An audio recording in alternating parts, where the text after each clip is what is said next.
है ना अरे यार, मिनिमाइज मोड, मोड के अंदर टीचिंग मोड।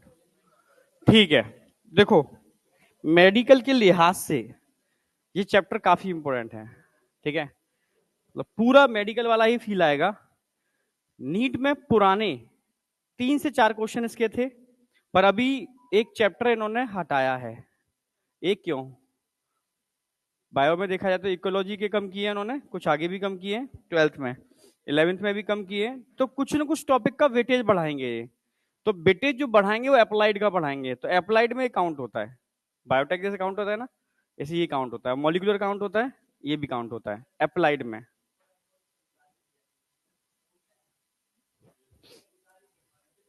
तुम एनसीईआरटी वाली लाइनें क्यों उतारते हो? एनसीईआरटी वाली लाइनें मत उतारा करो, बाद बाकी का तुम उतारने देता हूँ। जो एनसीईआरटी वाला पार्ट है वो नहीं उतारने दूंगा मैं, क्योंकि वो एनसीईआरटी का है, तुम बाद में लिख लेना, छोड़ देना इतनी जगह। क्यों नहीं लिख पाते? ये मिलती नहीं नोट्स?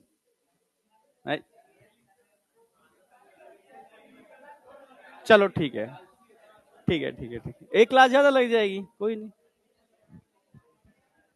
ठीक है भाई, लिख लेना, ठीक है, ऐसा कुछ नहीं है। तो सबसे पहले मैं उठाऊंगा इम्यूनिटी। क्लियर है बिल्कुल, जैसे मैं पढ़ाता हूं, क्योंकि पहले मैं डिसीज वाला पार्ट स्टार्ट नहीं करूंगा, इम्यूनिटी वाला पार्ट स्टार्ट करूंगा। क्लियर है? करते हैं स्टार्ट। देखो एक बात ध्यान रखना, जैसे कोरोना है, ऐसी कौन सा वायरस आ गया? समझ गया ना मेरी बात? थोड़ा प्रिकॉशन रखना, कहीं रेलवे स्टेशन बाहर ऐसी जगहों पर जाओ, मास्क लगा के रखना, बाहर की चीजें अभी कम से कम यूज करना, थोड़ा कोशिश करना है ना, बस जितना कर सकते हो। ठीक है, मैं भी ध्यान रख रहा हूँ, एयरपोर्ट पे जब भी निकलता हूँ और मास्क लगा के निकलूंगा, जाऊंगा तो मास्क लगा के जाऊंगा। सबको मैंने अलर्ट कर दिया है, जितने भी लोग एयरपोर्ट से मूव करते हैं या रेलवे स्टेशन से या बस स्टैंड से, तो वहां पर आपको मास्क लगाना है। क्लियर है बिल्कुल? और अवेयर भी रखना है, क्योंकि वो लोग भी आप ही के बीच में आएंगे जो ट्रेवल कर रहे होंगे, तो थोड़ा ध्यान रखना है। समझ गए ना मेरी बात? मैं ध्यान रख रहा हूं। क्या? मास्क यहां लगा के थोड़ी ना आऊंगा। अगर कुछ मुझे सिम्टम लगेंगे, छींक आ रही है, खांसी आ रही है, वो तो नॉर्मल आती है गले की वजह से, ठीक है, तो मैं मास्क लगा के आऊंगा। क्लियर है? मैं ध्यान रखूंगा कि मुझसे किसी को ना हो और किसी से मुझको ना हो। समझ में आया? हाँ, हाँ, ट्रेवलिंग में मैं हूं सबसे ज्यादा, मैं पता है, ठीक है, मुझसे इन्फेक्शन होने की प्रोबेबिलिटी ज्यादा है, पर आप भी अवेयर नहीं हो, खूब घूमते हो धड़ल्ले से। सपोज मुझ जैसा कोई इंसान, ठीक है, कहीं दुकानों पर घूम रहा है और वहीं तुम भी बैठे हो घूम रहे हो, तो इन्फेक्शन तुम्हें होगा, होगा नहीं होगा? और फिर तुम यहाँ आपको आगे 10 को इन्फेक्शन करोगे। ऐसी तो कम्युनिकेबल, जितने भी अभी आज पढ़ाने वाला हूं उसी के अंदर कम्युनिकेबल इन्फेक्शन ऐसे ही फैलते हैं, ठीक है, नॉन कम्युनिकेबल नहीं फैलते। कोई नहीं, ठीक है, कम्युनिकेबल इन्फेक्शन ऐसे ही फैलते हैं, जो हम यहाँ पढ़ने भी वाले हैं, कम्युनिकेबल और नॉन कम्युनिकेबल। ठीक है, तो थोड़ा ध्यान रखना है, बस अवेयरनेस। ठीक है, मैं सबको कर रहा हूं, अपनी टीम के लोगों को भी, पर तुमको भी अवेयर रहना है। ओके, क्योंकि एक बार इन्फेक्शन हुआ तो 15 दिन आपके जाने ही जाने हैं। 15 दिन जाएंगे पूरे इन्फेक्शन की वजह से। डेट नहीं, डेट नहीं बढ़ेगा। तो अच्छा, कुछ लोगों को हो सकता है इन्फेक्शन ना हो, कुछ लोगों को हो सकता है इन्फेक्शन ना हो। कोरोना के टाइम पर मुझे कोरोना नहीं हुआ था, ठीक है, जबकि मैं कोरोना के पेशेंट के बीच में ही घूमा था। मेरे घर में सबको कोरोना था, सबको उठा रहा हूँ, एमआरआई करा रहा हूँ, लेके भाग रहा हूँ वहां कोरोना के पेशेंट पर नहीं हुआ था। ठीक है, समझ गया आया? भाई कोरोना तो भी इन्फेक्शन तो कहीं ना कहीं हुआ होगा, पर मुझे पता नहीं चला। क्यों नहीं पता चला? इसके लिए एक शील्ड रिस्पॉन्सिबल होती है, शील्ड, प्रोटेक्टिंग शील्ड। क्या? Protecting shield. प्रोटेक्टिंग शील्ड एक दिन में नहीं बनती। प्रोटेक्टिंग शील्ड यानी इम्यूनिटी एक दिन में नहीं बनती, इसको बनाने में टाइम लगता है। समझ रहे हो? समझ गए ना? आपकी रूटीन, रूटीन क्या है आपके, ठीक है, सुबह उठते कितने बजे हो, खाते क्या हो आप, एक्सरसाइज करते हो या नहीं करते, बिल्कुल सही, ठीक है, बाहर का समोसा तो नहीं खाते, खाते हो तो इम्यूनिटी डाउन होगी। समझ में आया? अच्छा फूड लेते हो या नहीं लेते, इम्यूनिटी बूस्टर लेते हो या नहीं लेते, फ्रूट्स लेते हो या नहीं लेते, समझ रहे हो ना? तो ये सब चीजें डिसाइड करती हैं आपकी प्रोटेक्टिंग शील्ड को बनाने का। समझ गए? तो प्रोटेक्टिंग शील्ड एक दिन में नहीं बनती, धीरे धीरे बनती है। कैसे बनती है? धीरे धीरे बनती है। तो जो प्रोटेक्टिंग शील्ड की बात कर रहा हूं, तो प्रोटेक्टिंग शील्ड एक्चुअल में है क्या? इम्यूनिटी। क्या है? इम्यूनिटी। तो यही इम्यूनिटी की बात चल रही है, क्योंकि वायरस से मुझे इम्यूनिटी याद आ गई, इम्यूनिटी से वो वायरस याद आ गया। समझ में आ गया? आई या नहीं आई?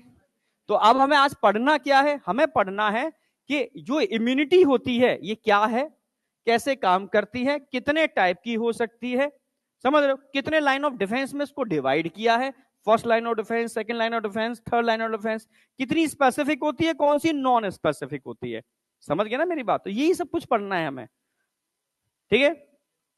हाँ, अगर मैं ह्यूमन हेल्थ एंड डिसीज की बात करता हूं, पुराने क्वेश्चन उठाओगे तो सबसे ज्यादा क्वेश्चन आपको दो जगह से मिलेंगे, इम्यूनिटी से और कॉमन डिसीज इन ह्यूमन से। दो से क्वेश्चन सबसे ज्यादा है। तो इसके बाद मैं सीधा कॉमन डिसीज इन ह्यूमन वाला पार्ट उठाऊंगा, पहले इम्यूनिटी। क्लियर है? बिल्कुल। सबसे ज्यादा कंसेप्चुअल अगर पूरे चैप्टर में कोई है तो वो इम्यूनिटी है। क्लियर है? तो समझना है अच्छे से। तो सबसे पहले हम बात करते हैं इम्यूनिटी है क्या। It is a protecting shield. ये एनसीईआरटी की लाइन है भाई, उतार देना। ये क्या है? एनसीईआरटी की एक लाइन ली है मैंने जहां से क्वेश्चन आया हुआ है। ठीक है भाई, इम्यूनिटी होती क्या है? डिफरेंट टाइप के पैथोजन से फाइट करने की जो आपकी एबिलिटी है, होस्ट की जो एबिलिटी है फाइट करने की, उसको हम इम्यूनिटी कहते हैं। क्लियर है? बिल्कुल। डिफरेंट टाइप के पैथोजन से फाइट करने की जो एबिलिटी है, इसको हम इम्यूनिटी बोलते हैं। क्लियर है? बिल्कुल। चलो, तो this overall ability of the host to fight the disease causing organism, ठीक है, confirmed by the immune system is called immunity. भाई कितने टाइप की हो सकती है? दो टाइप की हो सकती है। एक तो बाई बर्थ, जन्म से आपको मिली हुई है इन्नेट इम्यूनिटी, और एक जन्म के बाद आप एक्वायर करते हो। देखा होगा स्लम के बच्चे नॉर्मल बीमार नहीं पड़ते, पढ़ते हैं? नहीं पढ़ते। और अपन लोगों के बच्चे देखे होंगे घर में, जरा सी हवा चली कोल्ड हो गया, हो जाता है ना। आखिर क्या है? क्योंकि उन्होंने उसको एक्वायर किया है, एटमॉस्फेयर में आते हैं, ठीक है, स्टार्टिंग में बहुत बीमार पड़ते हैं, बहुत बीमार पड़ते हैं, बीमार ही रहते हैं मान के चलो। जितना ज्यादा बीमार पड़ेंगे उतना ही बॉडी का इम्यून सिस्टम ज्यादा बिल्डअप होगा। नहीं आया क्या? सिंपल सी बात है। पर अगर वो बीमारी कंट्रोल से बाहर हो गई तो इंसान की डेथ हो जाती है, ठीक है। बट उनका इम्यून सिस्टम धीरे धीरे स्ट्रांग इसलिए होता है क्योंकि उस परिवेश में रहते हैं, उस एटमॉस्फेयर में रहते हैं, ठीक है, जहां धीरे धीरे वो स्ट्रांग हो जाते हैं, तो उनका इम्यून सिस्टम भी धीरे धीरे बिल्डअप हो जाता है। कोरोना जैसा वायरस उनको कोई टच नहीं कर सकता। समझ में आया नहीं आया? भाई कोरोना किसको हुआ था? बड़े बड़े लोगों को हुआ था, ठीक है, जो प्लेन में ट्रेवल करते थे, रिच लोगों को हुआ था, ठीक है। एक गरीब आम इंसान को कोरोना रेयरली हुआ था। जो गरीब आम इंसान का मतलब है जो तंबाकू खाता है, गुटखा खाता है, नुक्कड़ पे बैठा रहता है, समझ में आया, शराब पीता है, ऐसे लोगों को कोरोना हो सकता है। पर जो एक मेहनती मजदूर है उसको कोरोना नहीं हुआ है, ये मैं जितना जानता हूं, ठीक है। जितने लोगों से मेरे इंटरेक्शन हुआ है, लोगों को समझाऊं मैं, ठीक है। तो एक्चुअल में क्या है, ये किस पर डिसाइड कर रहा था? इम्यूनिटी के ऊपर, ठीक है। इम्यूनिटी का मतलब है पैथोजन से फाइट करने की आपकी अपनी एबिलिटी, बॉडी की एबिलिटी, जो एक दिन में डेवलप नहीं होती, धीरे धीरे होती है। क्लियर है? बिल्कुल, ठीक है। और मैंने बताया वायरस को मारने की कोई दवा होती ही नहीं है। जितने भी वायरस इंफेक्शन होते हैं उनकी कोई एंटीवायरल ड्रग आती ही नहीं है, ना आती थी ना आएगी। वायरस को मारने का जो भी कुछ है वो आपकी बॉडी के अंदर है। बॉडी खुद मारती है वायरस को, इंटरफेरॉन पढ़ाऊंगा अभी अच्छे से। जब भी वायरस का इंफेक्शन बॉडी में बढ़ेगा उतना ही पैरेलल इंटरफेरॉन भी बढ़ेंगे। और एक कंडीशन, स्टार्टिंग में इंटरफेरॉन 0 है, वायरस यहां पर है, वायरस समझना, वायरस बढ़ेगा तो इंटरफेरॉन बढ़ेंगे, वायरस बढ़ेगा इंटरफेरॉन बढ़ेंगे, जैसे ही दोनों एकदम इक्वल्स पर आ जाएंगे बॉडी के अंदर, समझ रहे हो, फिर समझ लो वायरस घटना चालू हो जाएगा, इंटरफेरॉन बढ़ना चालू हो जाएंगे, ठीक है। तभी हर वायरस की एक साइकिल होती है। कोल्ड वायरस की सुना होगा, राइनो वायरस जो कोल्ड कॉज करता है, 3 से 7 दिन, डिपेंड करता है body to body. Corona virus की साइकिल कितने दिन की होती है? 14 दिन, 14 डेज।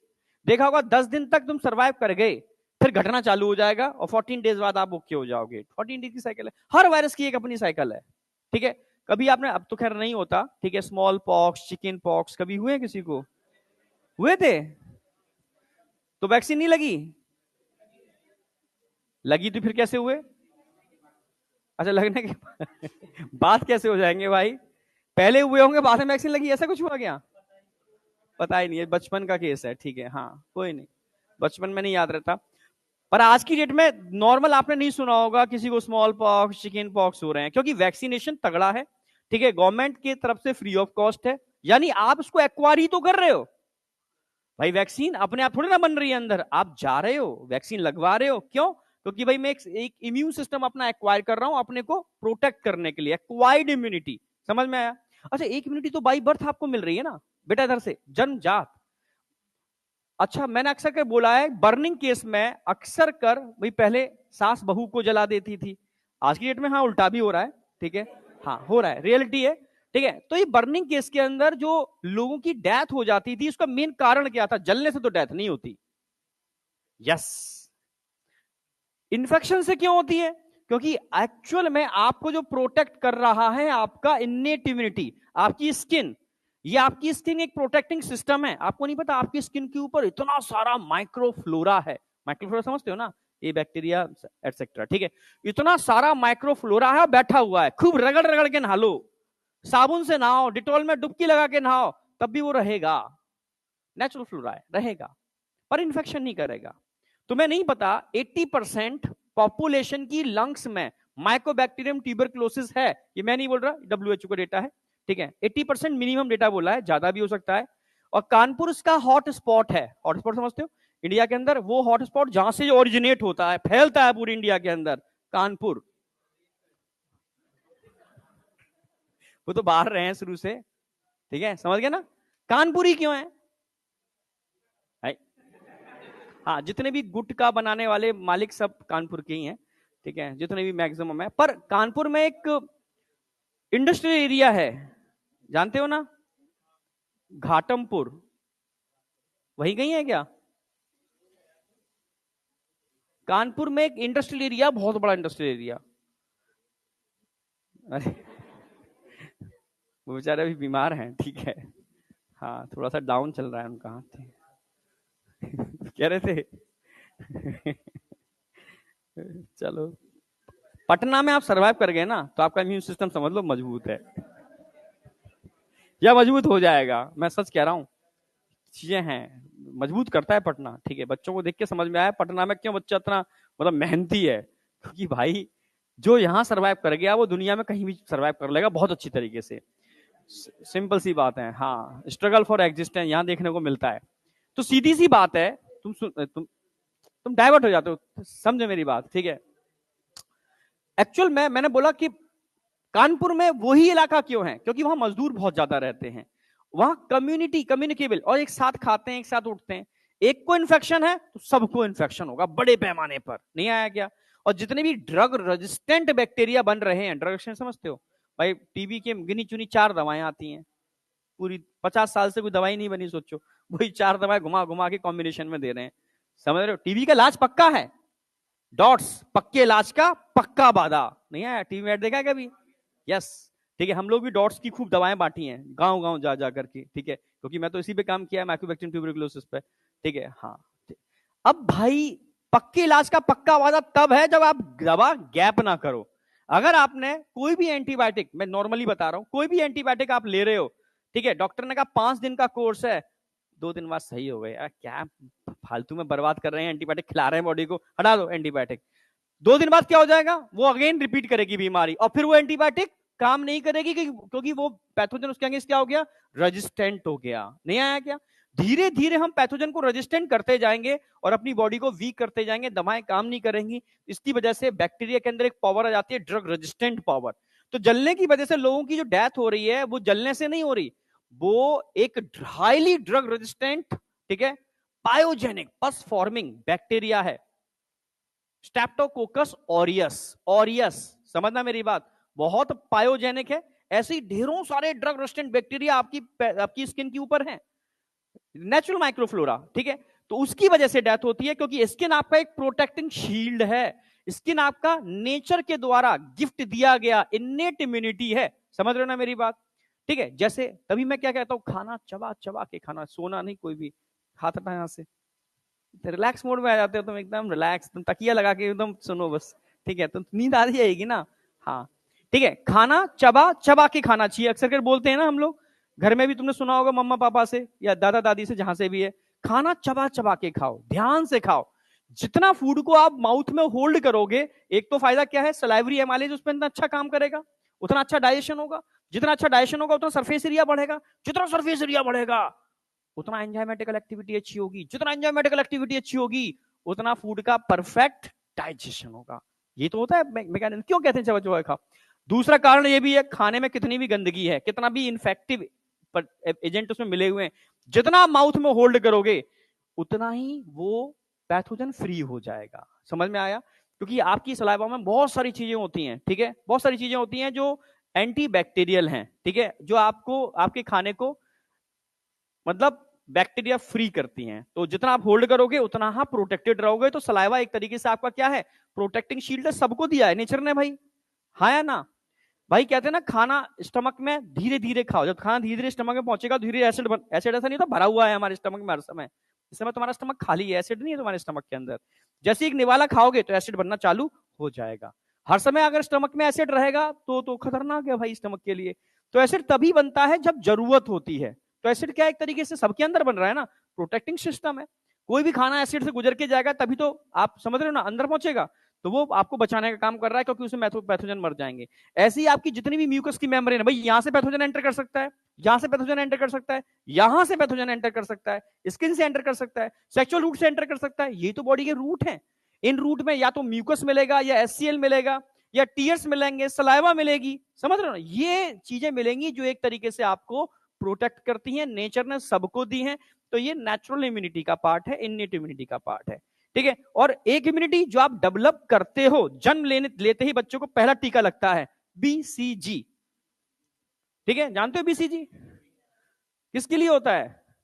ट्यूबरक्लोसिस के लिए। वैसे बचाता नहीं है ट्यूबरक्लोसिस से, पर सेकेंडरी इंफेक्शन से थोड़ा बहुत प्रोटेक्ट कर लेता है, ठीक है, जो थोड़े छोटे मोटे होते हैं, बट ठीक है, क्योंकि टीबी तो खतरनाक है, ध्यान रखना, ठीक है। अभी मैं पढ़ाने वाला हूं उसके अंदर AIDS, acquired immunodeficiency syndrome. जैसे एड्स पढ़ाऊंगा तो उसमें बताऊंगा कि जो अपॉर्चुनिस्टिक इन्फेक्शन है एड्स के केस में, सबसे ज्यादा 99% लोगों की डेथ का कारण माइकोबैक्टीरियम ट्यूबरक्लोसिस होता है। मैंने कहा तुम में से भी 80% लोगों के लंग्स में टीबी का बैक्टीरिया बैठा है, पर कुछ नहीं करेगा क्योंकि तुम्हारा इम्यून सिस्टम, ठीक है भाई। मैंने उस पर काम ही किया है, तो हमें तो पहली इंस्ट्रक्शन दी जाती थी कि पेट भर के आना है, एंट्री नहीं करोगे इंस्टीट्यूट में खाली पेट आप। और पेशेंट ही पेशेंट होते थे, सैंपल कलेक्ट करने होते थे, तो ध्यान रखना पड़ता था अगर पेट खाली हो गया, क्योंकि मेरे कई कुलीग्स की डेथ हो गई, मतलब साथ के लोगों की, ठीक है क्योंकि एक्सडीआर टीबी हो गई, एक्सटेंसिव ड्रग रेजिस्टेंट। उसका तो दवाई नहीं है ना हमारे पास, एमडीआर पे हम थोड़ा काम कर रहे हैं, एक्सडीआर तो है ही नहीं, कुछ भी है तो बस फिर मौत ही है। और एचआईवी के केस में मैंने बताया जो सोया हुआ बैक्टीरिया है वो एक्टिवेट हो जाता है, इट इज अपॉर्चुनिस्टिक इन्फेक्शन, वो अपॉर्चुनिटी का फायदा उठाता है। नहीं आया क्या? तो जब भी एड्स होगा तो अपॉर्चुनिस्टिक इन्फेक्शन होंगे, ऐसे इन्फेक्शन जो अपॉर्चुनिटी का फायदा उठाएंगे। भाई घर की इम्यूनिटी क्या हो गई है, कमजोर हो गई है, अटैक कर दो, मौके का फायदा उठाओ, अटैक करो। तो उस अपॉर्चुनिटी का फायदा उठाएंगे जितने भी अपॉर्चुनिस्टिक इन्फेक्टिव एजेंट होते हैं। क्लियर है? उसमें नंबर 1 पर आता है माइकोबैक्टीरियम ट्यूबरक्लोसिस, ठीक है।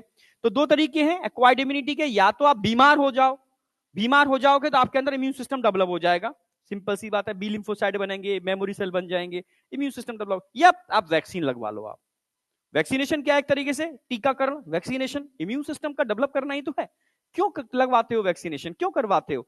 जिससे कि आप बीमार ना पड़ो, आपका बॉडी का इम्यून सिस्टम उससे अवेयर हो जाए, ये तो करवाते हो। तो हम दो पढ़ाने वाले हैं, इननेट और एक्वायर्ड। कोई डाउट? क्लासिफिकेशन चालू करते हैं। अब तो लिख लिया होगा ना। तो सबसे पहले लिखोगे इम्यूनिटी। क्या लिखोगे?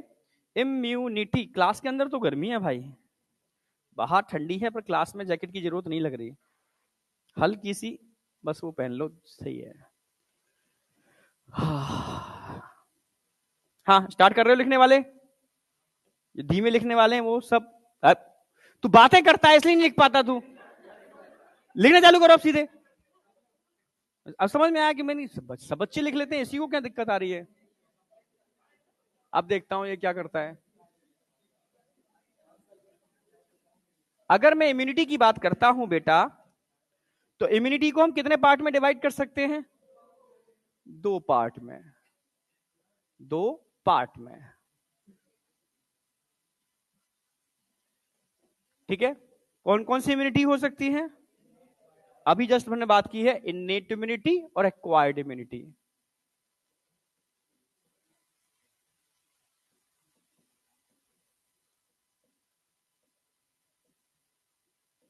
इन्नेट इम्यूनिटी और एक्वायर्ड इम्यूनिटी।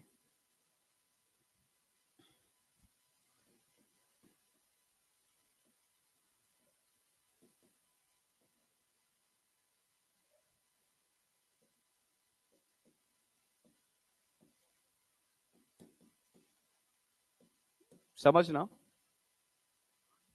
ये डबल सी कर देना यहां पर, है ना। एक्वायर्ड इम्यूनिटी, अगर मैं इन्नेट इम्यूनिटी की बात करता हूं तो इन्नेट इम्यूनिटी कहां से मिल रही है आपको? बाय बर्थ, भाई जन्म से ही आपको मिल रही है, इसमें तो कोई दिक्कत है ही नहीं।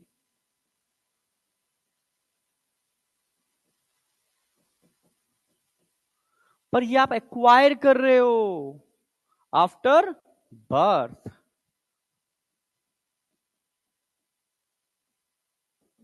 Acquire after birth. अच्छा,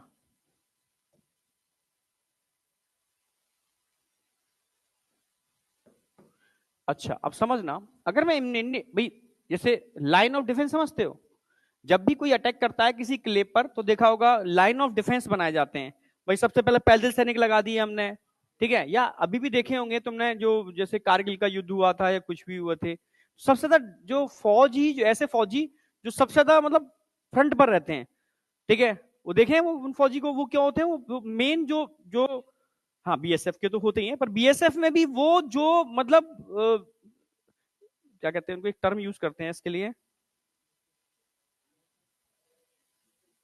स्पेशल फोर्स होती है जो स्पेशली मतलब मार्च कर घूमती रहती है, ठीक है, उसका इंटरेक्शन सबसे या आगे रहती है, हमेशा सबसे आगे वही रहती है, ठीक है। हाँ, कौन सा क्या बोले, पैरा, हाँ नहीं कमांडो नहीं बोलेंगे, फोर्स होती है पूरी, वो आगे रहती है, फ्रंट पर रहती है, वो पहले झेलती है चीजों को, ठीक है, तब जाकर के पीछे वाले लोग कहीं ना उसमें प्रोटेक्शन में आते हैं, ठीक है। तो हमेशा या तुमने देखा होगा, जैसे मैं बाहुबली का अक्सर बच्चों ने देखी है, सबने बाहुबली देखी है, उसमें बड़ा अच्छे से दिखाया है उन्होंने कि पैदल सैनिक आगे लगा दिए हैं, ठीक है, फिर दूसरे लगे हुए हैं। किले की बात तो बाद की बात है, ठीक है, किले पे अटैक हो गया तो सब खत्म ही हो गया, समझ में आया। किले में भी हम दीवार, बहुत स्ट्रॉन्ग दीवारें बनाते हैं, गेट बनाते हैं मजबूत, अंदर की चीजों को सुरक्षित करने के लिए, ठीक है। तो सेम बॉडी क्या है हमारा, बॉडी यही तो है, एक फोर्ट है, किला है, इसको प्रोटेक्ट करने के लिए आपने पहले एक्सटर्नल बाहर का एक सिस्टम बनाया, फिर एक इंटरनल सिस्टम भी बनाए, ठीक है, आपने स्पेसिफिक भी बनाया, नॉन स्पेसिफिक भी बनाए, ठीक है। स्पेसिफिक का मतलब है जो पर्टिकुलर, जैसे आपने कोरोना की वैक्सीन लगवाई तो कोरोना पे ही काम करेगी, वो निमोनिया पे काम नहीं करेगी, निमोनिया की वैक्सीन लगाई तो निमोनिया पे काम करेगी, कोरोना पे काम नहीं करेगी, तो मतलब ये स्पेसिफिक है। कैसा है, स्पेसिफिक है, जो स्पेसिफिक होगा वो ज्यादा मजबूत होगा, सिंपल सी बात है, ठीक है। जैसे मानो एक टीचर चारों सब्जेक्ट पढ़ाता है, फिजिक्स केमिस्ट्री जूलॉजी बॉटनी, एक टीचर सिर्फ एक ही सब्जेक्ट पढ़ाता है, तो मजबूत कौन होगा, जो स्पेसिफिक है, ठीक है। तभी तो स्टार्टिंग में तुम जब एमबीबीएस करोगे तो काफी चीजें पढ़ोगे, फिर आगे जाकर क्या होगे, स्पेसिफिक, यानी पीजी करोगे आप, स्पेसिफिक टॉपिक पे मास्टरी करोगे आप, समझ रहे हो, तो आगे जाकर के और स्पेसिफिक हो जाएगा, ठीक है, आगे जाकर के और छोटे छोटे कोर्स करोगे तो आप मास्टरी करते जाओगे, आप अपने फील्ड के मास्टर होते जाओगे, समझ रहे हो ना मेरी बात। ऐसे ही इम्यूनिटी भी होती है स्पेसिफिक और नॉन स्पेसिफिक, जो स्पेसिफिक होगी वो मजबूत ज्यादा होगी, नॉन स्पेसिफिक सब पर काम करेगी पर उतनी मजबूत नहीं होगी।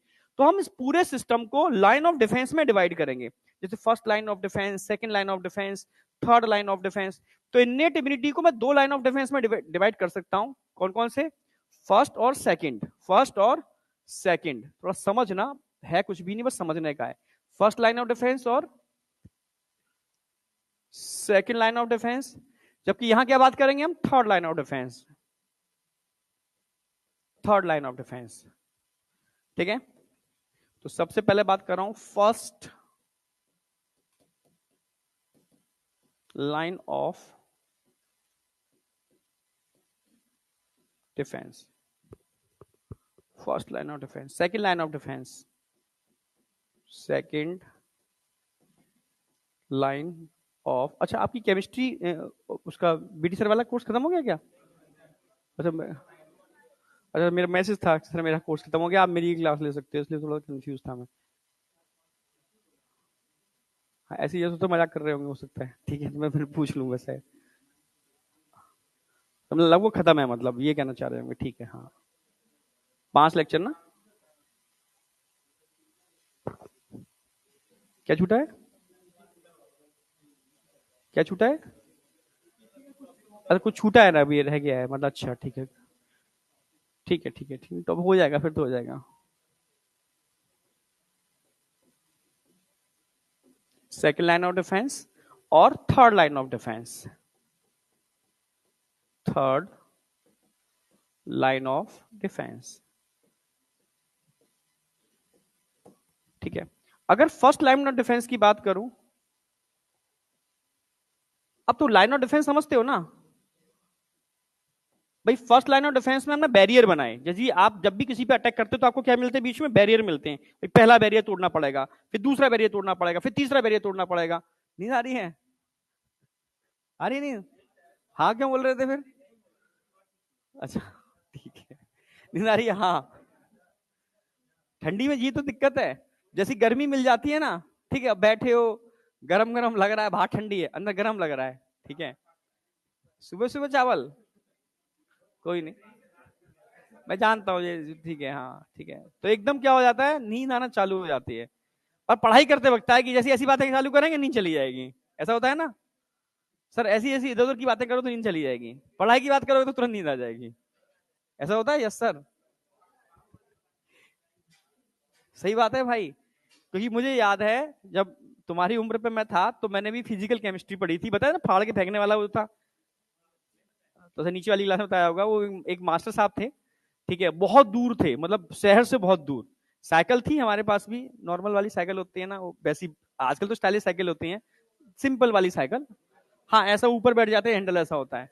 वो साइकिल मिली थी सिर्फ उस पढ़ने के लिए, हमें उसी जगह पढ़ने के लिए, क्योंकि 15-20 किलोमीटर दूर जगह थी, मतलब। और सुबह 4 बजे पढ़ाते थे, ठंडी का टाइम था, शर्त है, और एक ही बैच पढ़ाते थे हमें, इसलिए क्योंकि भाई पापा आगरा कॉलेज में थे, वो भी आगरा कॉलेज के बहुत बड़े प्रोफेसर थे, तो भाई फ्री में पढ़ा रहे हैं तो मजबूरी है, पढ़ना उन्हीं से है। पेरेंट्स होते हैं ना, अब बाहर पैसे खर्च करेगा, घर में ही इतना अच्छा टीचर है, मतलब सब स्टाफ का ही, तो मैं फ्री पढ़ा रहा था तो वहीं पढ़ना पड़ेगा। भाई मैंने कैसे पढ़ाएंगे इतनी दूर, साइकिल दे रहे तो मैं चलो ठीक है, साइकिल मिल गई। हम साइकिल चला रहे हैं, पीछे कुत्ते दौड़ रहे हैं, तो पहला तो स्ट्रगल क्या था, सुबह 4 बजे कुत्तों से बचना है, मतलब स्ट्रगल, समझा ना मेरी बात। सुबह उठ गए, बैग वैग लिया, लगाया, बस निकल गए, ठीक है, 1 घंटा लगेगा पहुंचने में, तो बीच की समस्याएं आएंगी, ठंडी तो होती थी, हवा चलती थी, तो लग रहा है कोल्ड हो गया, नहीं आया क्या, वो तो एक अलग कंसेप्ट था, कुत्ते पीछे भाग रहे हैं, जैसे तैसे पहुंच गए वहां तक।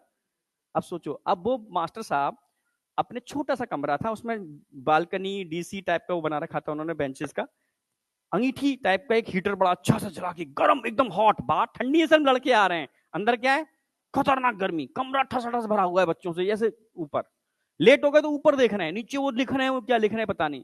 कार्बन की कॉपी चलती थी पहले, राइस पेपर होता था, बहुत सारे पेपर लगा लिए नीचे, और दबा के लिख रहे हैं उसके अंदर, नहीं आया क्या, कचड़ा लिखते जा रहे हैं, और जब अच्छी समझानी होती तो खिसकाते थे, एक राइस पेपर उठाते थे, लगाते थे, कंसेप्ट जितने भी होते थे, समझ में आ गया, हाँ आ गया, खटखट फाड़ के कचड़े में टुकड़े टुकड़े करके फेंक दिया। फिर उसको उठाया, फिर कचरा, उसमें नहीं, जो जो फालतू की, जैसे एनसीईआरटी है, एनसीईआरटी में थ्योरी जो लिखी हुई है वो मैं लिखा रहा हूँ उस पर, वो तो मैं नोट्स दूंगा, समझ में, उसमें नोट्स में भी 50 बच्चे हैं तो मैं 12 कॉपी निकालूंगा, बाद बाकी क्या कराएंगे, फोटोस्टेट, नहीं आया क्या। तो स्ट्रगल समझना, उस समय क्या स्ट्रगल था, पहले तो भाई ठंडी में लड़के गए, गर्म कमरा, अब तुम उसमें तुम जगोगे सोओगे, भाई सो के कोई देखने वाला नहीं है, गर्मी एकदम सो रहे, फिर उसमें भी क्या है, तुम्हें नोट्स नहीं मिलने वाले हैं, कंसेप्ट फाड़ के फेंके जा रहे हैं, समझना मेरी बात। लास्ट में पूछो वो क्या कराया था, क्या कराया था, चलिए बता, चलिए क्या कराया था, लिख रहे हैं, ठीक है। फिर स्ट्रगल क्या है, उन नोट्स की फोटोस्टेट की दुकान पर लाइन लगानी है, वो फोटोस्टेट करेगा तब एक एक सेट पकड़ाएगा वो, भाई सोचो ये कंडीशन थी। इसलिए मुझे याद है, जब भी तुम ठंडी में और गर्म कमरे में बैठोगे और टीचर गुनगुना गुनगुना के पढ़ाएगा तो नींद आएगी। वो 3 महीने मैं सोते हुए निकाला, मुझे नहीं पता टीचर ने क्या पढ़ाया, बस इसलिए पढ़ा क्योंकि पिताजी का, समझ रहे हो ना, वो था प्रेशर, और साइकिल मिली थी, इस चक्कर में जाना था, पढ़ना था, वो स्ट्रगल थी बस। क्या पढ़ा है मुझे नहीं पता, ठीक है, नोट्स भी आधे बने आधे नहीं बने क्योंकि मिलते ही नहीं थे, इसलिए मुझे पता है। तो ऐसा मत करना, तुम्हारे ऊपर कोई प्रेशर नहीं है, कूल एकदम बैठो, पर सोते ना रहो, जागते रहो, ठीक है। अब आज के जमाने में और तब के जमाने में जमीन आसमान का अंतर है भाई, बहुत अंतर है, बहुत अंतर है। तब टीचर पढ़ाते नहीं थे, मुझे याद है उस समय बायो की जो बड़े बड़े प्रोफेसर होते थे, क्लास में ज्वाइन करने गया था, वो सब लिखाते थे, डिक्टेट बोलते थे, तेजी से बोलते थे, और इतने सारे रजिस्टर, जूलॉजी के 14 रजिस्टर भरते थे लोगों ने, बच्चों ने बताया मुझे, 1 साल तक लिखाते थे, 14 महीने में कोर्स खत्म कराते थे जूलॉजी का, जो सिर्फ जूलॉजी की बात कर रहा हूं मैं, समझ रहे हो? सीपीएमटी का एग्जाम होता था, उसकी तैयारी के लिए 14 महीने में सिलेबस खत्म होता था, जबकि एग्जाम जल्दी होता था। यानी आपको 2 साल तैयारी करने पड़ेगी इन मास्टरों से पढ़ना है तो। उन मास्टरों को कोई फर्क नहीं पड़ता कि एग्जाम से कोई मतलब नहीं है, उनको कोर्स खत्म कराना है 14 महीने में। जब भी जिस चैप्टर से निकलो, जब चैप्टर वो आ जाए तो आप मतलब इन एंड आउट उस चैप्टर से होता था। ऐसा नहीं कि हम शुरू से पढ़ा रहे हैं, आप अक्टूबर में ज्वाइन कर रहे हो, अगले अक्टूबर में निकल जाओ बाहर, सितंबर में साइकिल चल रही है वो उस तरीके। वो कुछ नहीं, सिर्फ नोट्स बनवा रहे हैं आपके, लिखाते आ रहे हैं, आप लिखते आ रहे हो। फिर अगली साल क्या करते हो, नोट्स को पढ़ समझते हो, भाई कितना सारा लिखा दिया, क्या है ये, समझ में आया? मतलब पंचवर्षीय योजना ऐसे बनती थी पहले। तो ये चीजें मैं समझ में आई कि उस समय और आज के जमाने में बहुत अंतर है पढ़ाई के अंदर। आज के जमाने में तुम्हें समझ में नहीं आएगा तो टीचर की आफत, समझ में आओ, क्योंकि रेटिंग कौन कर रहा है? बच्चा। टीचर अच्छा है बुरा है डिसीजन कौन दे रहा है? बच्चा। समझ रहे हो ना मेरी बात? भाई बहुत चेंज है। मतलब बच्चा बताएगा ये टीचर अच्छा है या खराब है। जिसको पढ़ना नहीं है, सोचो अगर बच्चे को शायरी सुननी होगी और टीचर अगर सीरियसली पढ़ा है तो बच्चा रेटिंग अच्छी कर देगा, अच्छी करेगा? अब बताओ, ठीक है? नहीं करेगा भाई। बच्चे को अगर शायरी नहीं मिलेगी तो वो रेटिंग खराब कर देगा, सीधी सी बात है। मतलब जो चाहता है बच्चा वो चीज नहीं मिलेगी तो रेटिंग खराब करेगा, सिंपल सी बात है भाई। इसलिए वापस आ जाओ, फर्स्ट लाइन ऑफ डिफेंस सोना नहीं है, ठीक है? फर्स्ट लाइन ऑफ डिफेंस की बात करते हैं। ये देखो, first line of defence question आएगा स्पेसिफिक होता है या नॉन स्पेसिफिक होता है? तो स्पेसिफिक नॉन स्पेसिफिक की अगर मैं बात करूं तो ये नॉन स्पेसिफिक होगा।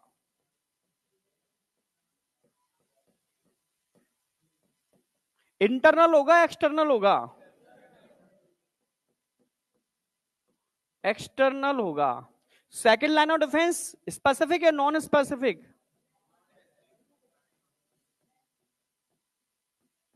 इंटरनल होगा एक्सटर्नल होगा? ये इंटरनल होगा। क्लास लेकिन गर्म है, काफी गर्म है, नींद आई जाएगी तुम्हें। अब बताओ स्पेसिफिक या नॉन स्पेसिफिक? इंटरनल या एक्सटर्नल?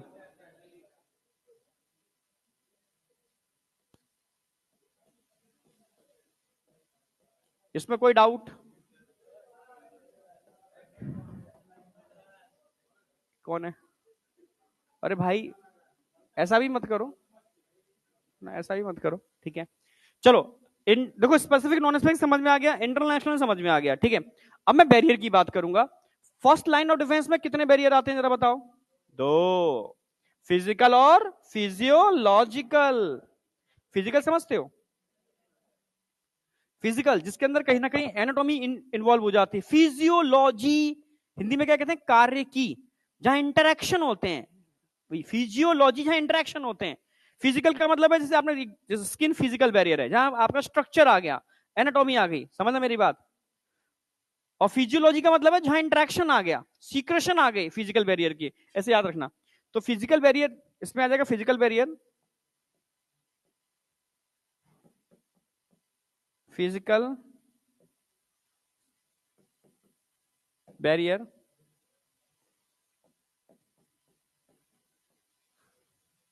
Physiological barrier. अच्छा, फिजिकल बैरियर में क्या क्या आ जाएगा? यस, 2 चीजें ध्यान रखनी है। बैरियर का मतलब है रुकावट, जिसका पैथोजन को जिसको फेस करना पड़ता है। तो इसमें आपके क्या क्या चीजें आ जाएंगी? स्किन आ गई, और म्यूकस की एपिथेलियम या लेयर, कुछ भी कह सकते हो, म्यूकस लेयर या म्यूकस मेम्ब्रेन।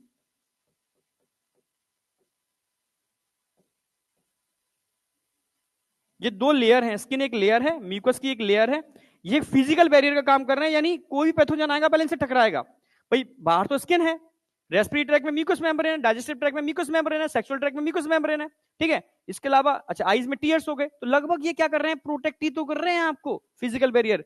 फिजियोलॉजिकल बैरियर का मतलब है जो फिजिकल बैरियर के सीक्रेशन है, समझ रहे हो? जैसे सलाइवा फिजिकल बैरियर का सीक्रेशन है, स्वेटिंग फिजिकल बैरियर का सीक्रेशन है, ठीक है? कहते हैं जिसकी स्किन स्वेटिंग ज्यादा होता है स्किन के अंदर तो हेल्दी स्किन होगी, जो ड्राई रहती है वहां फंगल इन्फेक्शन होने की प्रोबेबिलिटी बहुत ज्यादा होती है, इसलिए स्वेटिंग जरूरी है ठंडी में भी।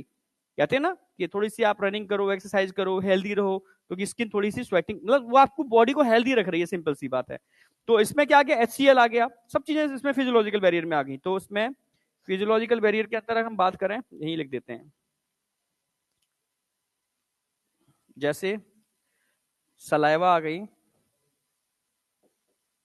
म्यूकस आ गया, यहां मेम्ब्रेन है, लेयर है, यहां उसका सीक्रेशन है, अलग अलग चीजें हैं, ठीक है। टीयर्स आ गए, सलाइवा टीयर्स, HCl आ गया,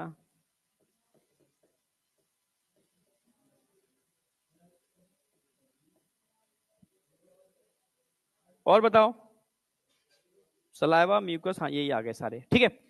अब स्किन और म्यूकस लेयर, और उस लेयर का सीक्रेशन क्या होगा, म्यूकस, ठीक है।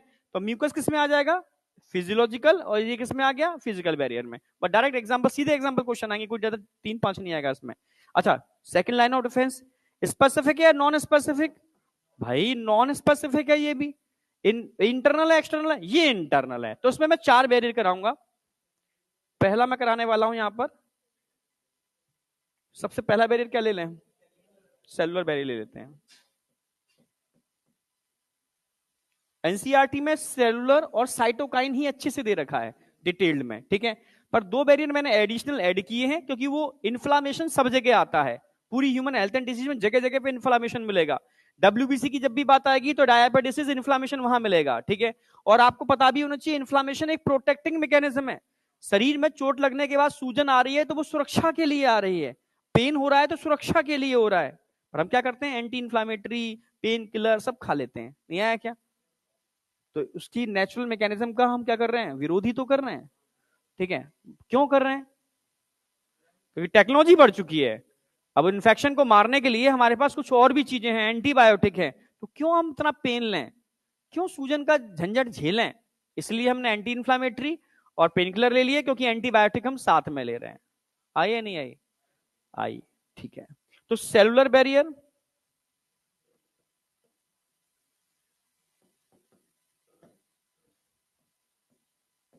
सेलुलर बैरियर एनसीईआरटी में है, इसको अलग से लेके चलूंगा मैं।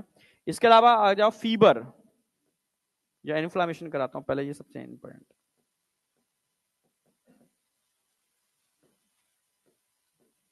इन्फ्लामेशन, फीवर भी एक तरीके से सुरक्षा के लिए होता है, जानते हो ना। एमबीबीएस के साथ फर्स्ट प्रॉफ में अगर आप एंशिएंट पद्धति पढ़ोगे मेडिकल ट्रीटमेंट की, ठीक है, जब ये टेक्नोलॉजी नहीं थी तो उस समय पुराने पद्धति के अंदर लोगों को ट्रीटमेंट कैसे दिया जाता था, जो कोई इसको असाध्य रोग टर्म यूज करते थे, क्या क्या टर्म यूज करते थे, तो लिखे हैं वो चीजें टर्म। तो लोगों को एक कमरों में बंद किया जाता था, उसमें भट्टियां जलती थी, हीट, बॉडी को गर्म किया जाता था, जिसकी वजह से वो जो भी माइक्रोबियल ग्रोथ है वो सप्रेस हो जाए। पहले के तरीके यही होते थे, समझ रहे हो ना मेरी बात। हाँ ठीक है। सर्जरी करने के लिए उसमें पूरे पिक्चर भी दिखाया मैंने, एमबीबीएस की किताबी थी मेरे पास, हाथ पैर सब खटिया से बांध दिए गए हैं, बहुत सी मोटी मोटी रस्सियों से, समझ रहे हो, एनेस्थीसिया कंसेप्ट नहीं था।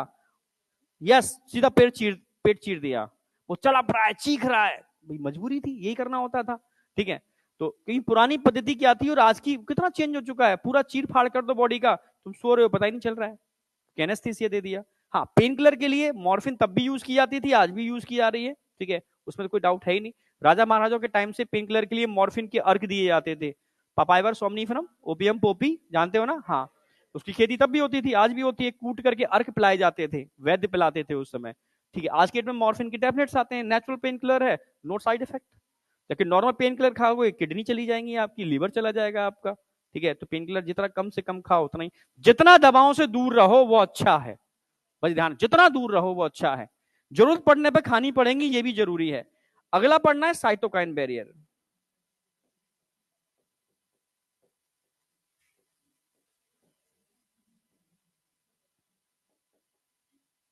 और ये मैं अलग से कराऊंगा डिटेल में।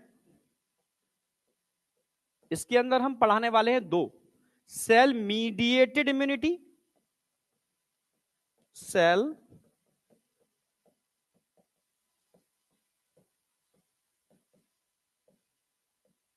जिसको हम बोलते हैं CMI, आई। और दूसरा हम क्या पढ़ाने वाले हैं बेटा यहां पर, बी लिम्फोसाइड मीडिएटेड या हीमोरल इम्यूनिटी, समझ रहे हो ना? तो मैं हीमोरल लिख देता हूं।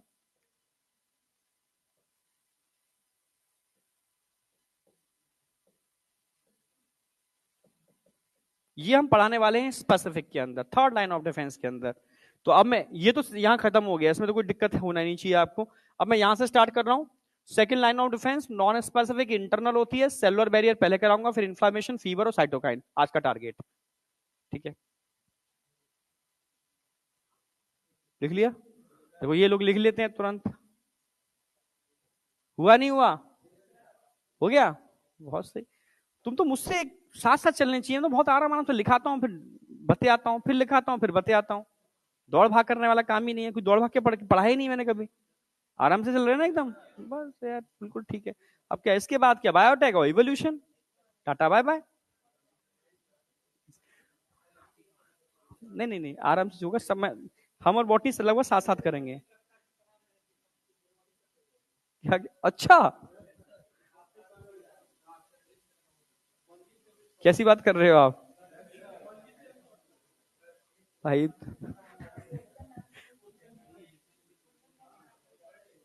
तुम बोल दोगे करा देंगे, उसमें क्या है? तुम्हें देखो, टीचर ड्राइवर है, तुम सब कनेक्टर हो। नहीं, वो गार्ड होता है पीछे लाइट। तो गाड़ी तभी चलेगी जब तुम हरी झंडी दोगे, गाड़ी आगे थोड़ी चल जाएगी। तुम कहोगे स्लो, स्लो हो जाएगा, तुम कहोगे फास्ट, फास्ट हो जाएगा। समझ रहे हो? भाई पैसेंजर ही परेशान होंगे तो थोड़ा काम चलेगा। मतलब मस्ती में पढ़ो। पर ये तुम ये नहीं कहोगे कि सर आप तेज चल रहे हो, आप चाहो धीरे चल लेंगे, आप चाहो तेज चल लेंगे, एक क्लास ज्यादा ही तो लग जाएगी, क्या फर्क पड़ रहा है? अब आ जाओ, ठीक है, सबने लिख लिया। अब मैं सबसे पहले डालू सेलुलर बैरियर, तेजी से। तो ये से नहीं, मतलब आराम से, भूल गया तेजी से मैं, ठीक है। तुमने डरा दिया ना कि सर्विस जनवरी में। मैंने कहा यार मैं तो पीछे रह जाऊंगा फिर। फैब में करेंगे, एजेंट में तो कैसे कर लेंगे? हाँ, हाँ फालतू में। फैब फैब लास्ट तक करा देंगे, 28, 27, 28 फैब तक लगभग सबका हो जाएगा, जिससे कि आप अच्छे से टेस्ट दे पाओ, अच्छे से प्रैक्टिस कर पाओ, रिवीजन कर पाओ। मतलब तरीका ये रहेगा। Number 1, cellular barrier.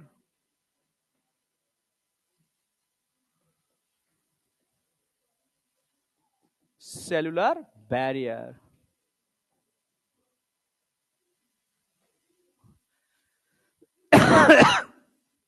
अच्छा, सेलुलर बैरियर की अगर बात करते हैं तो उसमें सेल्स का इन्वॉल्वमेंट होता है, जो स्पेसिफिक नहीं है, नॉन स्पेसिफिक है, सबके लिए कॉमन है। जैसे यहां पर कौन आ जाएंगे सेलुलर बैरियर के अंदर? फैगोसिटिक सेल और नॉन फैगोसिटिक सेल्स। अगर फैगोसिटिक सेल्स की बात करते हैं तो तुम्हें याद हो, मैंने ब्लड में पढ़ाया है, कुछ फैगोसिटिक सेल्स आपके ब्लड में मिलते हैं, न्यूट्रोफिल्स, मोनोसाइट। पर कुछ फैगोसिटिक सेल्स हमारे टिश्यू स्पेसिफिक होते हैं, जैसे कफर सेल्स, ऑस्टियोक्लास्ट, कॉन्ड्रोक्लास्ट, याद आ गए ना? ठीक है, माइक्रोग्लियल सेल, मीजनग्लियल सेल, याद आ गए ना सारे सारे? ठीक है, जैसे नहीं, वो तो नॉन फैगोसिटिक सेल्स हैं, ठीक है। तो मैं डिवाइड कर रहा हूं, सारे एग्जांपल लिख भी दे रहा हूं मैं। तो सबसे पहले हम बात करेंगे सेलुलर बैरियर के अंदर दो टाइप के सेल्स होंगे यहां पर, फैगोसिटिक सेल्स और नॉन फैगोसिटिक सेल्स, ठीक है। फैगोसिटिक सेल्स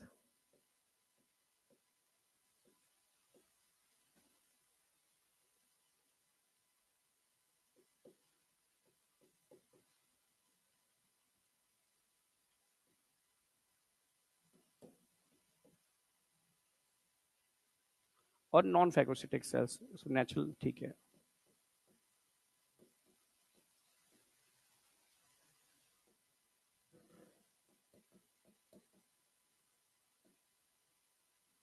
सिटिक सी वाई होगा, ठीक। Non phagocytic cells, non phagocytic के अंदर एक दो सेल ऐसे आते हैं जिन पे आपको काम करना होगा, मतलब ढंग से समझना होगा। फैगोसिटिक सेल की बात करता हूं तो इसमें तो ये आपको पता ही है, इसमें तो कोई डाउट होना ही नहीं चाहिए। फैगोसिटिक में एक तो वही आ जाते हैं, कहां प्रेजेंट होते हैं? प्रेजेंट इन ब्लड, एक टिश्यू, प्रेजेंट इन टिश्यू, ये आपको पता है पहले से ही, ब्लड में हम पढ़ा चुके हैं। ब्लड में दो मिलते हैं आपको, मोनोसाइट, मोनोसाइट्स और न्यूट्रोफिल्स, न्यूट्रोफिल्स। कितने होते हैं न्यूट्रोफिल्स? अच्छा, न्यूट्रोफिल्स को और क्या बोलते हैं हम? P M N L. ठीक है। मोनोसाइट कितना परसेंट होते हैं? अच्छा, और न्यूट्रोफिल्स कितना परसेंट होते हैं? 60 से 65। टिश्यू में टिश्यू स्पेसिफिक मैक्रोफेज, जैसे कई एग्जांपल मैंने आपको बताए भी हैं, जैसे कफर सेल, कफर सेल्स, जैसे ऑस्टियोक्लास्ट, जैसे कॉन्ड्रोक्लास्ट, जरा बताओ, और जैसे microglial cell, microglial cell etcetera कर दो। Kupffer cell, liver, Kupffer cell ही तो आपको कचड़े को खाते हैं। Yes, Kupffer cell, liver. हाँ, ये थोड़ा ध्यान रखना है। नॉन फैगोसिटिक सेल्स में एक तो नेचुरल किलर सेल्स होते हैं, नेचुरल किलर सेल्स, क्या बोलते हैं इनको? NK cells. और बताओ, इनके अलावा कोई और? Non phagocytic cells, natural killer cell के अलावा मेनली यही लिखा है मैंने तो, एनके सेल्स। अगर मैं एनके सेल की बात करता हूं ना, तो आज की डेट में एनके सेल्स का नंबर लोगों के अंदर घट रहा है, तभी कैंसर बढ़ रहा है। ये फैगोसिटिक सेल्स नहीं है, ये एंटीजन प्रेजेंटिंग सेल हैं एक तरीके से, ये नॉन फैगोसिटिक सेल्स हैं एक तरीके से। ये सेल स्पेशली उन सेल को मारते हैं जो हमारे अपने ही सेल्स हैं, पर हमारे अपने वो सेल्स जिनका जिनका कह सकते हो अनकंट्रोल ग्रोथ हो रहा है जिसके अंदर, या जिनके अंदर वायरस का इन्फेक्शन हो गया है। ठीक है, तो अगर मैं नेचुरल किलर सेल्स की बात करता हूं, एनके सेल की बात करता हूं, तो किसके अगेंस्ट काम करते हैं? कैंसर सेल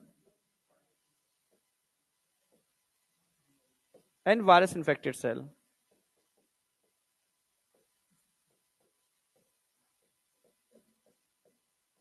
ये दोनों अपने ही सेल्स हैं। तो आज की डेट में नेचुरल किलर सेल का नंबर, तभी तो मैं कहता हूं, अक्सर क्या कहता हूं, इम्यून सिस्टम बूस्ट करो, विटामिन सी भी खाओ, थोड़ा विटामिन डी भी की दिक्कत है उसकी वजह से भी दिक्कत हो जाती है, मैग्नीशियम आयन भी थोड़े होने चाहिए। मैग्नीशियम आयन पंपकिन सीड जो होते हैं ना, उसमें बहुत अच्छे से होते हैं। ठीक है, तो कभी कभी सीड वाली चीजें खा लेनी चाहिए। हम लोग सीड वाली मतलब चीजें अक्सर निगलेक्ट बच्चे करते हैं, ठीक है, खा लेनी चाहिए। छुआरे अच्छे होते हैं, इसमें चीजें बहुत अच्छी होती हैं। गुड़ इस समय खाना चाहिए, गुड़ के अंदर सारे मिनरल्स होते हैं। ठीक है, मतलब मैग्नीशियम सब सारे होते हैं। ठंडी में गुड़ नहीं खाते, गुड़, गुड़ की पट्टी भी आती है, वो खानी चाहिए इस समय। जो चीजें हैं, मूंगफली खानी चाहिए इस समय, नट खाने चाहिए इस समय, सारे मिनरल्स तो इन्हीं में मिलते हैं आपके, समझ रहे हो? ये चीजें थोड़ी थोड़ी खाते रहो मौसम के हिसाब से। तो ये क्या चीज है? क्यों पूछा, क्यों? सुअर? नहीं भाई, गुड़ तो इतना बड़ा लेवल पे इसका एक्सपो किया गया है।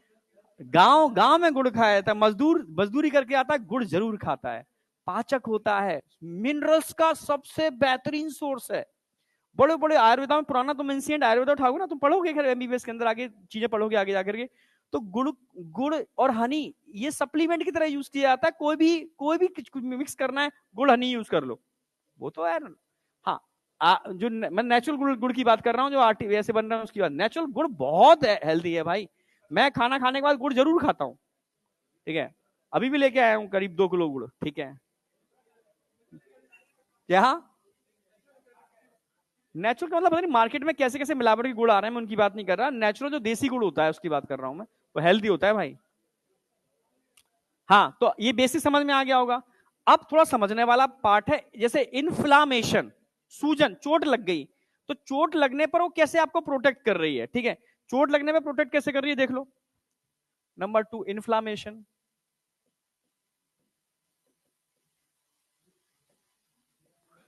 भाई इन्फ्लामेशन सूजन को बोलते हैं।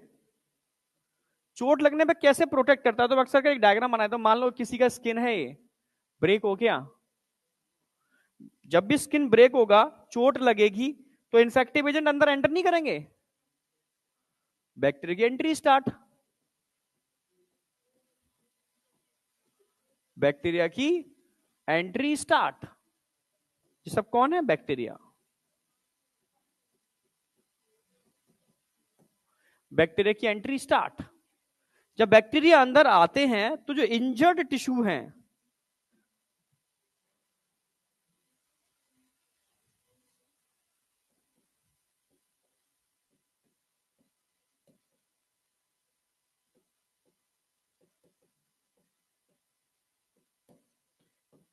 इंजर्ड टिश्यू से आप जानते हो क्या रिलीज होता है, प्रोस्टाग्लैंडिन। बहुत सही, ये लोकल हार्मोन है, ग्लैंड से नहीं निकलते।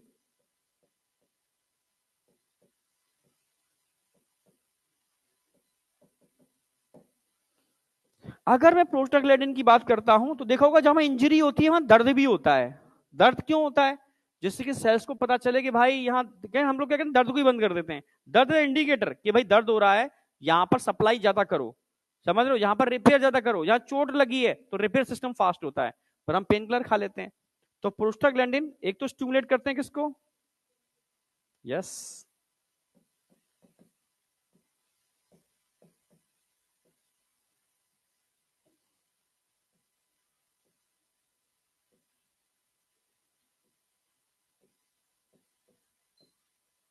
पेन रिसेप्टर्स, और साथ में किसको स्टिमुलेट करेंगे, मस्त सेल,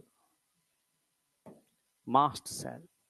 भाई पेन रिसेप्टर तो अपना काम करेंगे, ठीक है, मास्ट सेल क्या काम करेंगे जरा बताओ, ये आप जानते हो, क्या रिलीज करते हैं, हिस्टामिन।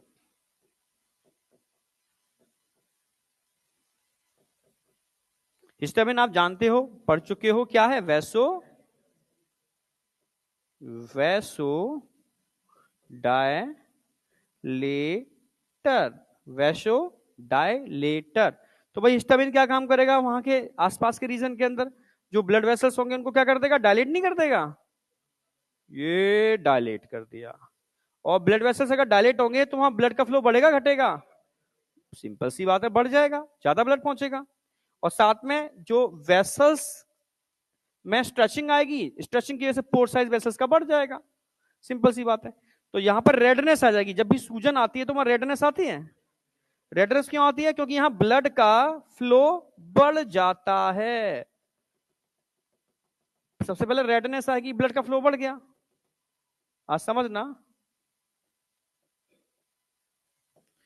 साथ में भाई ब्लड में प्लाज्मा भी होता है, सीरम भी होता है, ठीक है। तो ऐसे जो ब्लड से थोड़े और स्मॉल पार्टिकल्स होते हैं, फ्लूइड जो होता है ब्लड का, वो धीरे धीरे रिस रिस के बाहर वाले टिश्यू में एक्यूमुलेट हो जाता है।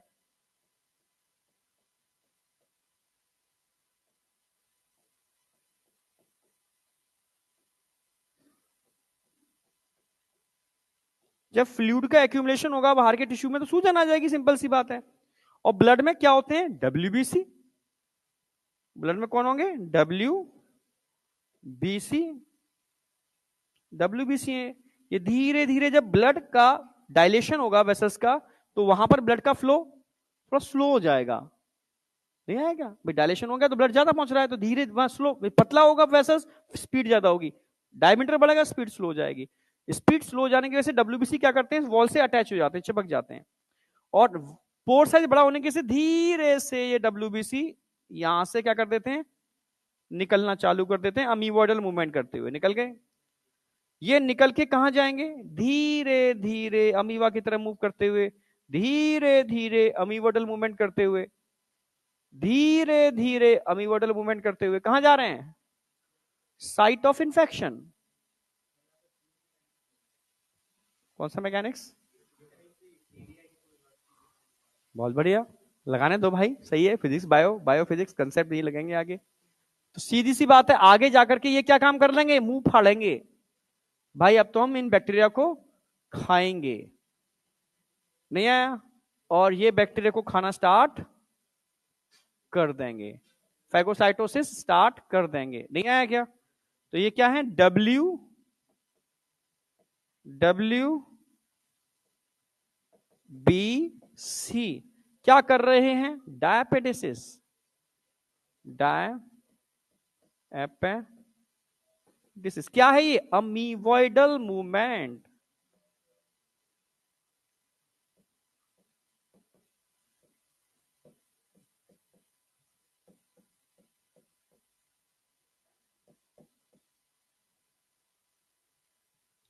और साइट ऑफ इंफेक्शन पर पहुंच करके इन दोनों के बीच में क्या होगा, घमासान।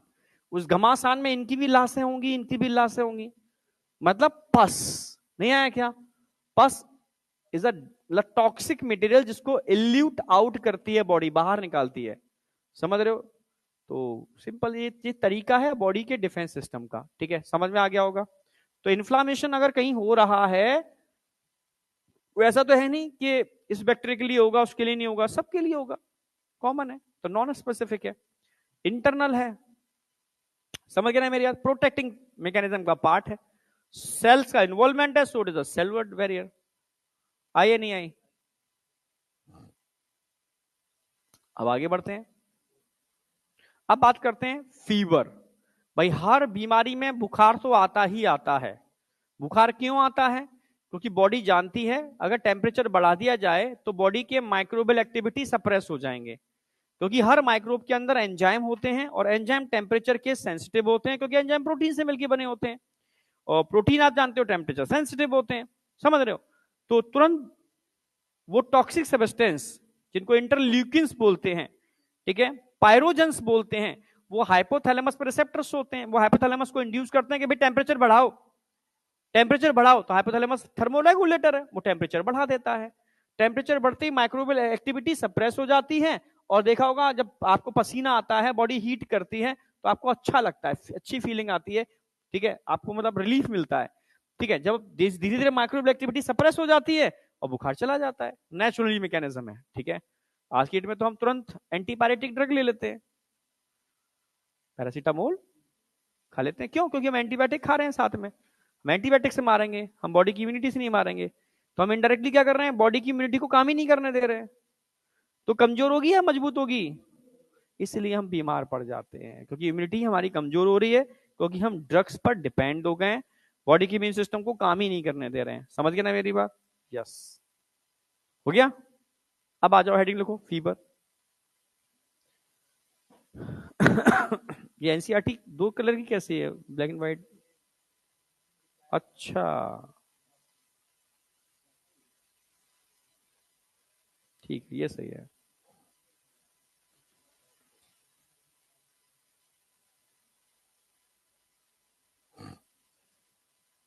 कोटा में करवाया था मैंने एक बार, मैंने एनसीईआरटी फाड़ दो सारे के सारे अपने, सब बच्चों ने एनसीईआरटी की नहीं बाइंडिंग होती है निकाल दी, और स्पाइरल बाइंडिंग कराओ, और स्पाइरल बाइंडिंग करा करके बीच बीच में पेपर डाल दो। नहीं आया व्हाइट पेपर? तो भाई जो चैप्टर चल रहा है उससे रिलेटेड व्हाइट पेपर पे हमने सारे नोट्स बना लिए, यानी एक ही किताब में सब कुछ हो गया, एनसीईआरटी भी हो गई, सारे इंपॉर्टेंट पॉइंट्स हो गए, सब कुछ हो गया, जो तुम्हारे डाउट्स होते हैं वो हो गए। तो इस तरीके से उस समय बच्चे कर लेते थे, तो ये तरीका भी ठीक है। ठीक है, बस ये जरूर किया करो, एनसीईआरटी के जिस पैरा पर डेटा है, कंटेंट ऐसा जो तुम भूलोगे, उसको लिख लिया करो अलग से, जब भी रिवीजन करो उसी का रिवीजन करो, जो फटाफट चीजें याद हो जाए, मेमोराइज हो जाए। हाँ, ये तो हो गया होगा, आगे बढ़ रहा हूं। अरे, अब अगला कौन सा आएगा? अरे फीवर।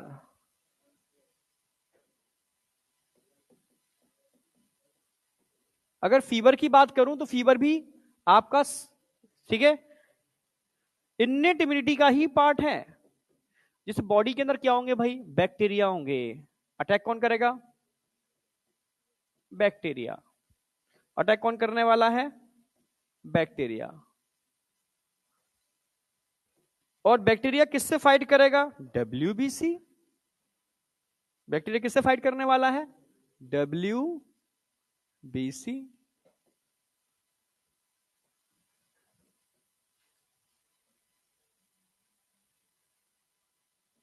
WBC। पुराने टाइम पर महाभारत देखते थे? रामायण देखते थे? देखोगे ना, पहले एक इधर से तीर चला रहा है, जाता था, उधर से तीर आ रहा है, धीरे धीरे दिखाते थे और टकरा रहे हैं, ढू ढू ढू ढू, एक गायब हो गया, ऐसे होता था ना पहले। हाँ, पर पता है वो अच्छी लगती थी, इतना एडवांस हो गया, लेकिन उसके बाद फिर मजा नहीं आया उसके बाद। ठीक है, तो ये क्या है, इधर से ये तीर छोड़ रहा है, नहीं आया क्या? इधर से ये तीर छोड़ रहा है, नहीं आया क्या?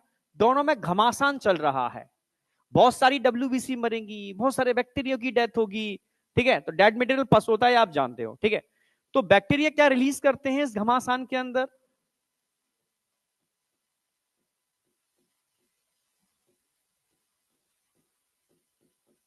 टॉक्सिन्स। अच्छा, WBC क्या रिलीज करते हैं इस घमासान के अंदर? इंटरल्यूकिन। Interleukin also cytokines.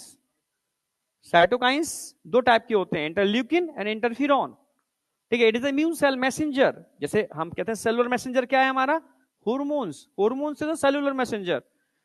तो समझ गए ना मेरी बात? इंटरल्यूकिन और इंटरफेरॉन ऑल्सो, ठीक है, इम्यून सेल मैसेंजर, यानी यही सब काम करवाते हैं। ठीक है, तो ये इंटरल्यूकिन फर्स्ट रिलीज कर रहे हैं, इसका पूरा क्लासिफिकेशन आगे पढ़ोगे, इंटरल्यूकिन फर्स्ट रिलीज कर रहे हैं। ठीक है, तो ये घमासान कर रहे हैं, इंटरल्यूकिन फर्स्ट, टॉक्सिन्स, ये ठीक है, ये सब क्या है? ऑल आर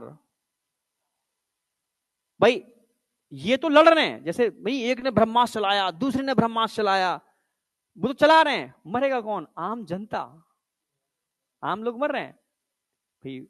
समझ गए ना मेरी बात? दो देशों में युद्ध हो रहा है, कौन मर रहे हैं? आम आदमी मर रहा है। समझ में आया? तो वही आम आदमी कौन है यहाँ पर? हमारे बॉडी के अपने सेल, अपनी बॉडी। समझ रहे हो? तो जब भी भाई नहीं, फीवर बढ़ता जा रहा है, 104 हो गया, 105 हो गया, समझ रहे हो? वो तो लड़ रहे हैं आपस में, बैक्टीरिया पीछा नहीं छोड़ रहे, तो बॉडी क्या करती है? अरे फीवर उड़ा देते, तेरे छोड़ेंगे नहीं, मार के रहेंगे तुझे। ठीक है, पर झेल कौन रहा है? हम झेल रहे हैं भाई। हाई फीवर पे क्या हो जाएगा? ब्रेन रिलेटेड डिसऑर्डर्स हो जाएंगे, न्यूरॉन मारे जाएंगे बेचारे। ठीक है, इसकी वजह से दिक्कत हो जाएगी, तो हमें क्या करना होगा? तुरंत ही एंटीबायोटिक ड्रग लेनी पड़ेगी, ये पट्टी रखना चालू कर देंगे ब्रेन के ऊपर, क्योंकि असर कहां पड़ता है? सीधा ब्रेन के ऊपर, जानते हो ना? तुम में से कोई ऐसा तो नहीं स्टीम लेता हो, स्टीम बहुत ज्यादा लेता हो? कोई नहीं लेता स्टीम? स्टीम बहुत कोई नहीं करता, मैं भी नहीं करता, पर बता रहा हूं मैं। ठीक है ठीक है, होते हुए भी नहीं करते, कहाँ किसी पे टाइम होता है, ये तसल्ली की चीजें होती हैं, होती है ना? जब तुम, हाँ, स्टीम बहुत अच्छी होती है स्किन की हेल्थ के लिए। पर आज की डेट में जैसे स्टीम लोग कैसे लेते हैं? कमरे में बंद करके, नहीं, चैम्बर्स होते हैं, पूरे बंद हो जाते हैं उसमें, ये खतरनाक है। ठीक है, तुम्हारी जो किताब बता रहा हूँ ना MBBS वाली, वो किताब मेरे पास है, मैं देखता रहता हूँ, उसमें उसमें मैंने सही पद्धति पढ़ी स्टीम की। पुराने टाइम पे लोग जब ट्रीटमेंट करते थे, बॉडी को एक लकड़ी का बॉक्स होता था, उसमें एक होल होता था, बॉक्स में बंद हो जाते थे, गर्दन बाहर आ जाती थी उनकी, नहीं आया क्या? अब बॉडी पूरी इस बॉक्स के अंदर होती थी, जिसमें हाई टेम्परेचर स्टीम होती थी। ठीक है, और सर पर एक ठंडा कपड़ा होता था, ऊपर मटका लगा होता था, मटके से धीरे धीरे पानी कपड़े पे गिर रहा है, सर ठंडा है, यानी स्टीम का साइड इफेक्ट ब्रेन पर होता है। इसीलिए पुरानी पद्धति बहुत बेस्ट थी। पर आज के डेट में हम लोग क्या करते हैं? नहीं भाई, बढ़िया से चैम्बर बनवाया, स्टीम के नहीं वो लगा दिया उसमें सिस्टम सारे के सारे, और बैठ गए आराम से, नहीं आया क्या? लंग्स में भी वो स्टीम जा रही है, मतलब ब्रेन पर भी उसका असर पड़ रहा है, बॉडी के साथ साथ, तो साइड इफेक्ट भी है। पर उस समय की पद्धति, उसमें लिखा है कि इसका कारण क्या है, क्यों ये पद्धति यूज करते थे ट्रीटमेंट के लिए, लोगों के ट्रीटमेंट के लिए, स्किन इन्फेक्शन के लिए, बहुत सारी चीजों के लिए। समझ में आ गया? और कोरोना के टाइम पर तो लंग इन्फेक्शन के टाइम पर मैक्सिमम लोगों ने स्टीम लिए। और अब ये वायरस अगर आ गया, इसने तबाही अगर थोड़ा बहुत मचाई, वैसे अब तो इंडिया के लोग रेजिस्टेंट हो चुके हैं, मजबूत हो चुके हैं भाई। क्या? हार्ड इम्यूनिटी तो है ही। खैर, हार्ड इम्यूनिटी जानते हो? हार्ड इम्यूनिटी तू जानता है क्या है? बता।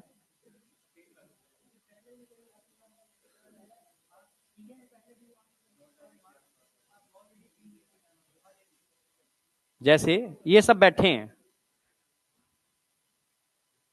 तुझे टारगेट कर लेता हूं, कोई दिक्कत तो नहीं है? हाँ, इसके पास इम्यूनिटी नहीं है, नहीं आया क्या? मान ले इसके पास इम्यूनिटी, पर इसके आसपास के लोगों के पास कभी इन्फेक्शन हुआ था, इनके अंदर क्या है? ऑलरेडी एंटीबॉडी मेमोरी सेल्स हैं।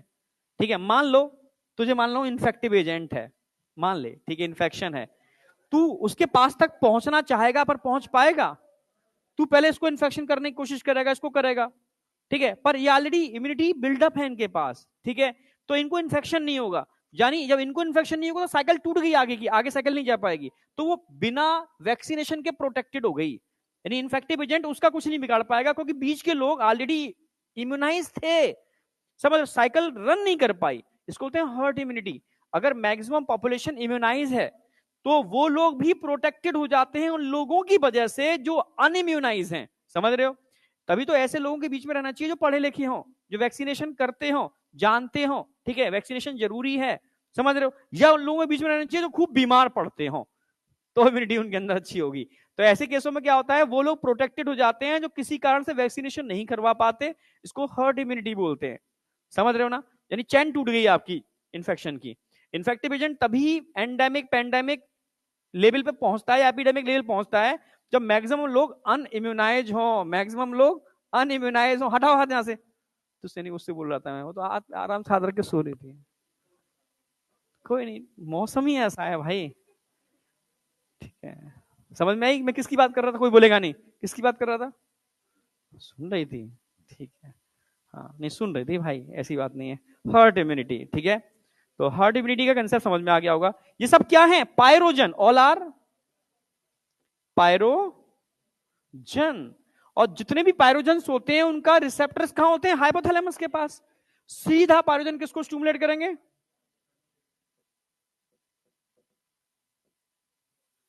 किसको स्टिमुलेट करेंगे, हाइपोथैलेमस। कौन है ये हाइपोथैलेमस, थर्मो थर्मो रेगुलेटर, ये तो आप जानते हो ना, थर्मो रेगुलेटर, हाइपोथैलेमस से थर्मो रेगुलेटर, ठीक है। और आप जानते हो हाइपोथैलेमस क्या काम करेगा, तुरंत स्टिमुलेशन मिलती है, इंक्रीज बॉडी टेम्परेचर। जैसी बॉडी टेम्परेचर बढ़ेगा और इन्फेक्शन क्या होता जाएगा, माइक्रोबियल ग्रोथ कम होती जाएगी।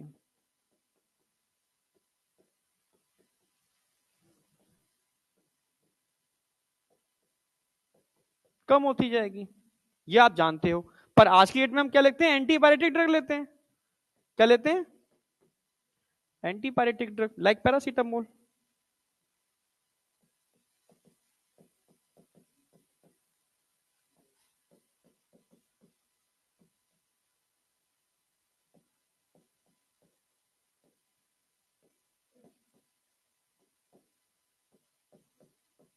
एंटीबायोटिक ड्रग क्या काम करते हैं, ठीक है, बॉडी टेम्परेचर डिक्रीज करते हैं क्योंकि वो सीधे इनके रिसेप्टर कहां होते हैं, हाइपोथैलेमस, इनके रिसेप्टर को ब्लॉक कर देते हैं, इससे बॉडी टेम्परेचर क्या हो जाता है, डिक्रीज होता है, डिक्रीज बॉडी टेम्परेचर। ये अलग से लिख लेना, एंटीपायरेटिक ड्रग लाइक पैरासीटामोल, वो इन पायरोजन के इफेक्ट को ही क्या कर देते हैं, न्यूट्रलाइज कर देते हैं, मतलब उसके रिसेप्टर से बाइंड करके उनके इफेक्ट को खत्म कर देते हैं। तो आपको फीवर एकदम डाउन होना चालू हो जाता है। जितना पायरोजन का नंबर बढ़ेगा उतना फीवर बढ़ता जा रहा है, बढ़ता जा रहा है, तो ये अच्छी बात नहीं है।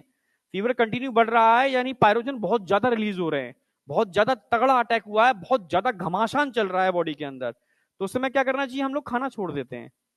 खाना नहीं छोड़ना है, उस समय जबरदस्ती खाना है, ठीक है, हाँ, जिससे कि भाई लड़ाई चल रही है तो न्यूट्रिशन तो दो ना, सप्लाई तो दो ना उनको, सेल्स को। अगर तुमने खाना छोड़ दिया तो क्या हो जाएगा, हाँ क्या, बिल्कुल बिल्कुल, सब चीज, मतलब उस समय आपको एनर्जी की रिक्वायरमेंट है। और इंतजार करो फीवर के डाउन होने का, फीवर का डाउन होते ही खा लो, जिससे कि भाई डाइजेशन भी तो करना है, भाई अपने एंजाइम भी तो काम करना बंद कर रहे हैं इस समय, तभी तो खाना कड़वा कड़वा लगता है, ठीक है। तो जैसे ही फीवर डाउन हो जाए पेट भर के खा लो, ठीक है, इम्यूनिटी आ जाएगी, फिर खाने का डाइजेशन हो जाएगा और फिर से आप चालू कर जाओगे, ये तरीका है।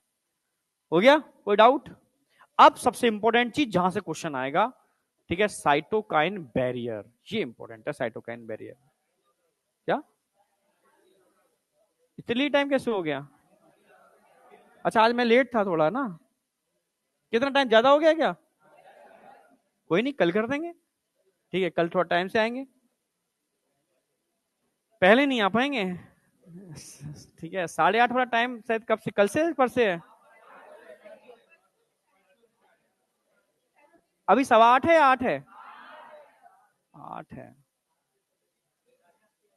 नहीं नहीं 8:30 नहीं आएंगे, 8:05 8:10 तक मैक्सिमम, मैं बता रहा हूँ खींच करके। आज एक एक वाक्य हो गया, मैं बता दूं तो पता ही, मैं सच में मैं तुम लोगों को घर समझता हूँ, घर समझ रहे हो ना, कोई कहानी नहीं है, सच